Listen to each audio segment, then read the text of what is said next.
The phone slipped from Michael's trembling hands, crashing to the hospital floor as the doctor's words echoed in his mind. "I'm sorry, Mr. Collins. We did everything we could." In that moment, his world collapsed. Sarah, his wife of 12 years, was gone, taken by a sudden aneurysm that no one saw coming. As he sank to his knees, a small voice cut through his fog of despair. "Daddy? Where's Mommy?" 6-year-old Emma stood in the doorway, clutching her stuffed rabbit, eyes wide with confusion and fear. How could he possibly explain to his daughter that her mother would never come home again? If you're feeling the weight of this moment already, please consider giving this video a like and subscribing to our channel. Your support helps us continue sharing stories that remind us of the resilience of the human spirit, even in our darkest hours. The days that followed passed in a blur of funeral arrangements, condolence calls, and sleepless nights. Michael moved through it all like a ghost, functioning just enough to keep up appearances. But inside, he was hollow. Each morning, he'd wake up reaching for Sarah's warmth beside him, only to find cold, empty sheets. The crushing reality would hit him anew each day. Emma, meanwhile, had stopped speaking almost entirely. Her kindergarten teacher called with concerns about her withdrawal from friends and activities. At home, she would sit for hours by the window, as if waiting for her mother to appear in the driveway.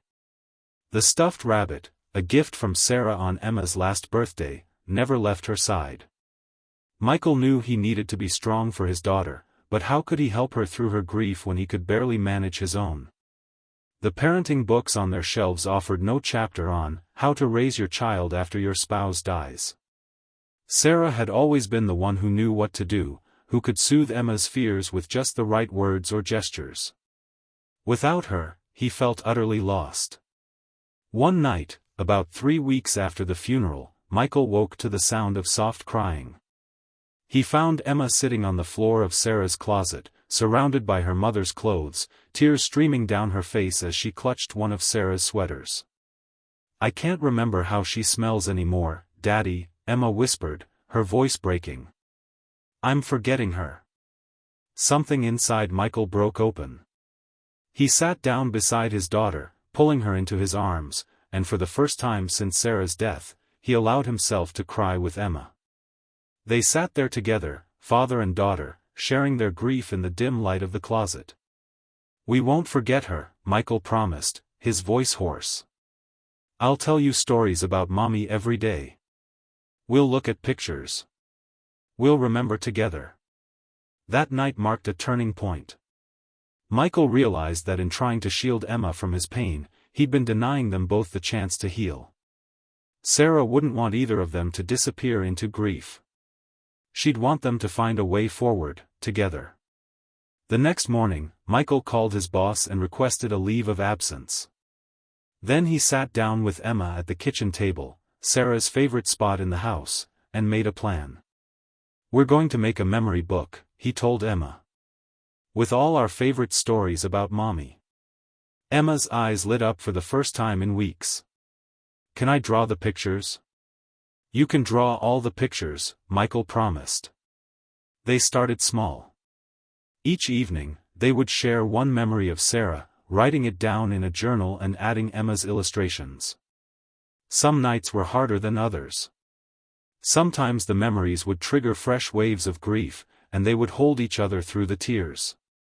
But gradually, the stories began to bring smiles along with the sadness. Michael remembered how Sarah had once tried to bake a birthday cake for him and accidentally used salt instead of sugar, resulting in what she'd laughingly called the world's first dessert that could melt ice on the driveway.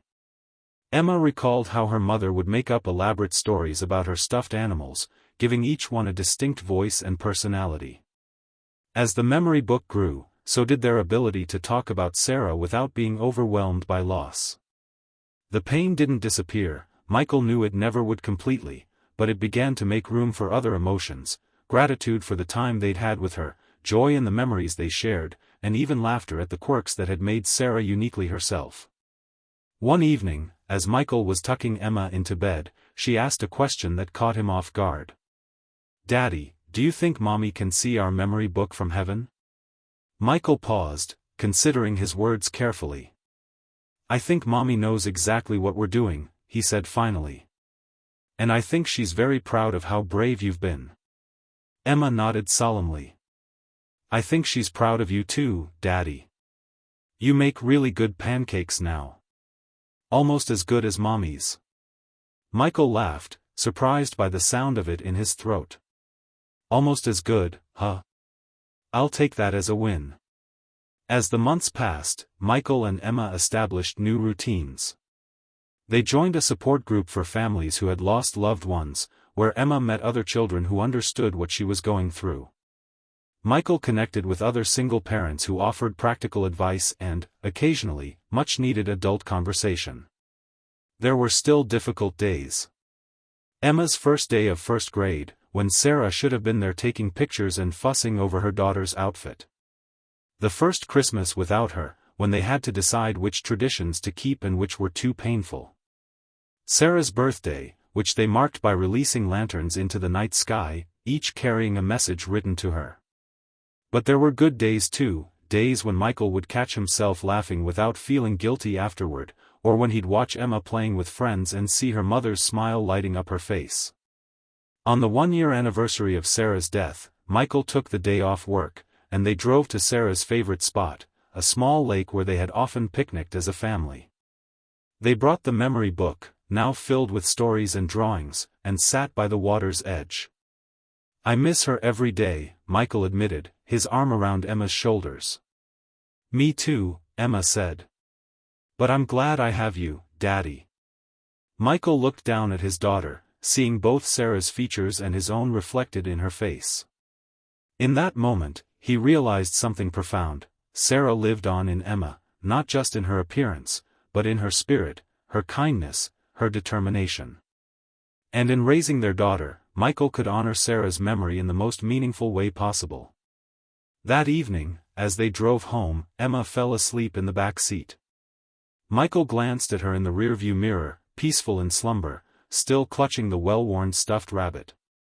He thought about how far they had come in a year, how they had learned to carry their grief without being crushed by it. He had lost his wife, but in his daughter, he had found not just strength but purpose. Sarah had given him the greatest gift in Emma, and through her, a reason to keep moving forward.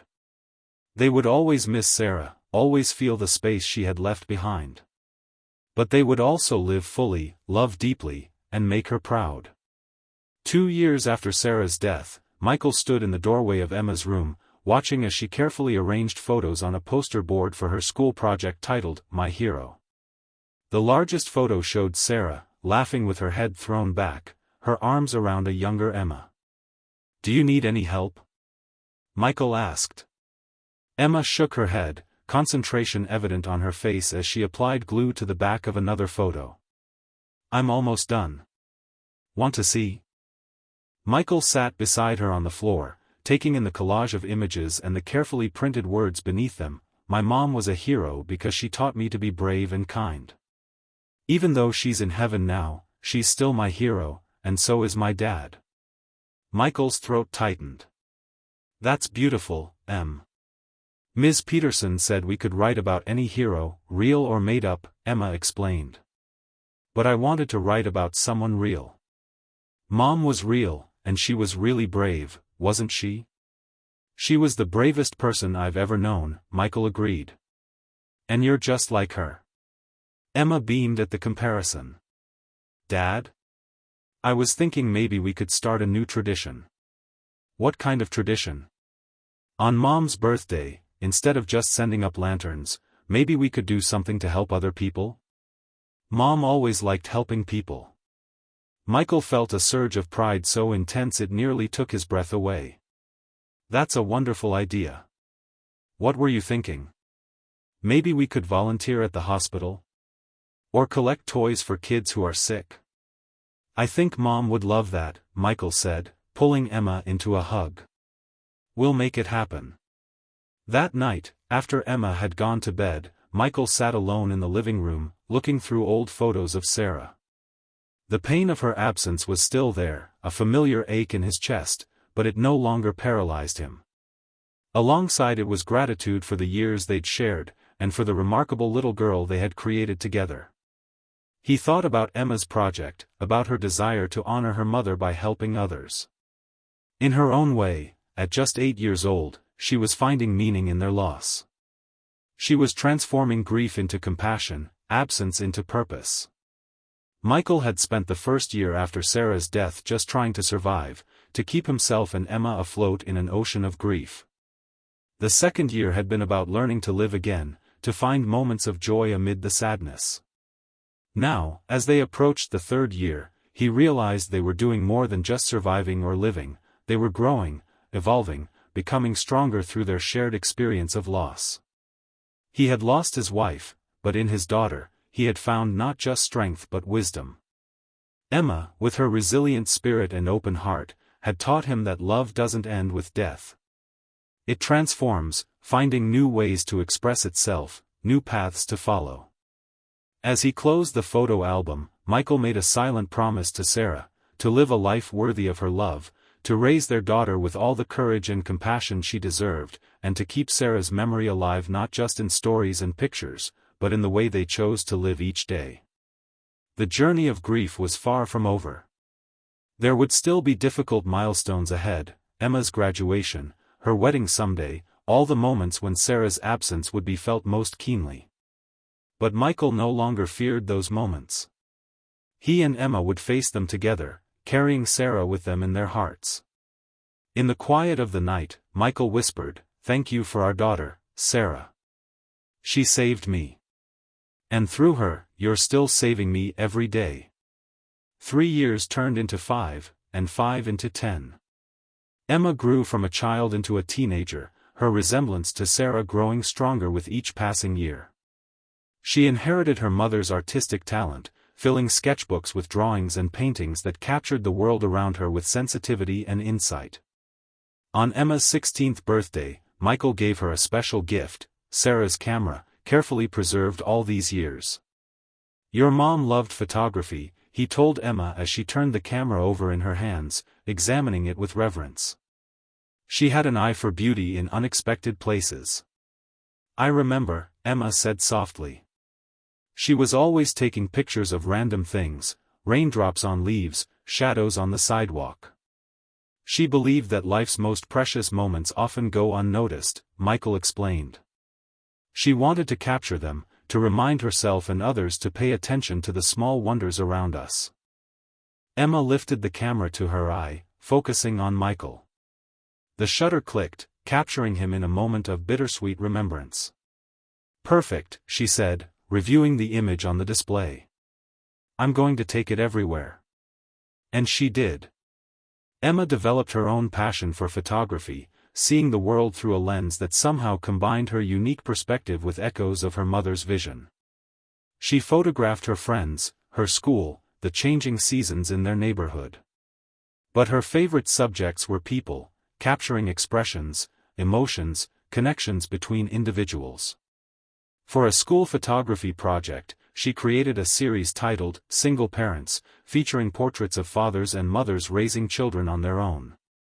Michael's portrait was the centerpiece. He sat at their kitchen table, surrounded by Emma's childhood drawings, his face reflecting both the weight of responsibility and the depth of his love. The project won a regional arts competition, and when a local newspaper interviewed Emma about her work, she spoke eloquently about the strength she had witnessed in her father and the other single parents she had photographed. "They carry double the burden but somehow find double the love to give," she told the reporter. "My dad taught me that family isn't defined by who's missing, but by who remains and how they choose to love each other through the hardest times."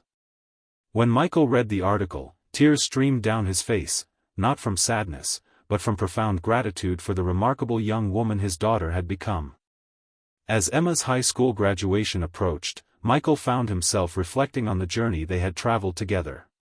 There had been challenges beyond grief, the awkwardness of navigating Emma's adolescence without a mother's guidance, the financial struggles of raising a child on a single income, the loneliness of parenting without a partner to share the triumphs and tribulations. But there had also been joy, growth, and a bond between father and daughter forged in the fire of shared loss. They had learned to lean on each other, to communicate openly, to find humor even in difficult circumstances. They had built a life that honored Sarah's memory while creating new traditions and experiences of their own. On graduation day, as Emma walked across the stage to receive her diploma, Michael felt Sarah's presence more strongly than he had in years. He could almost hear her voice, "Look at our girl, Michael. Look what we made." Later that evening, as friends and family gathered at their home to celebrate, Emma pulled Michael aside, handing him a small, wrapped package. "What's this?" he asked, surprised. "Just open it," Emma urged, her eyes bright with excitement. Inside was a leather-bound book. On the cover, embossed in gold, were the words, "The strength we found, our journey." Michael opened it to find a collection of photographs, some taken by Sarah years ago, others by Emma more recently, interspersed with handwritten reflections. It was their story, beautifully documented and lovingly preserved. "I made a copy for myself too," Emma explained. "For when I go to college in the fall. So I can remember where I came from and what you taught me." Michael pulled his daughter into a tight embrace, unable to find words adequate to express what he was feeling. After a moment, he managed to whisper, "Your mother would be so proud of you." "I'm so proud of you." Emma smiled through tears. "We did okay, didn't we, Dad? Even without her." "We did more than okay," Michael assured her. "We honored her by living fully, just as she would have wanted."